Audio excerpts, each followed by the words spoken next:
Bachhala Malli movie character best కథ. ఇందులో తండ్రికి సంబంధించిన భావోద్వేగ అంశాలు ప్రధానంగా ఉంటాయి. కరోనా టైంలో నా తల్లిని కోల్పోయాను. ప్రతి ఒక్కరి జీవితంలో ఏదో ఒక పొరపాటు జరుగుతూనే ఉంటుంది.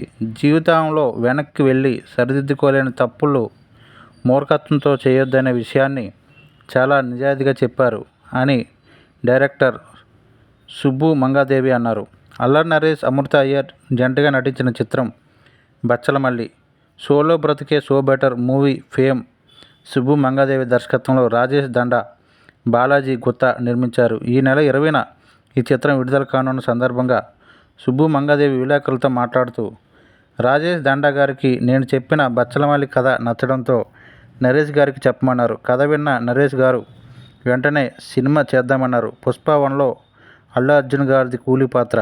ఇందులో బచ్చలమల్లి అనే ట్రాక్టర్ డ్రైవర్గా చేశారు నరేష్ గారు. అలా ఆయన గెటప్ విషయంలో పోలిక తప్ప కథ విషయంలో కాదు. బచ్చలమల్లి కథని ఎమోషనల్గా చెప్పాలనుకున్నాం. ఇందులో మంచి ప్రేమ కథ ఉంది. నేను 1990లో ఊర్లో పెరిగాను. అప్పటి మనుషులు ఎలా ప్రవర్తించారో నాకు తెలియదు. అందుకే 1990 నేపథ్యంలో ఈ కథ చెప్పాలనుకున్నాను.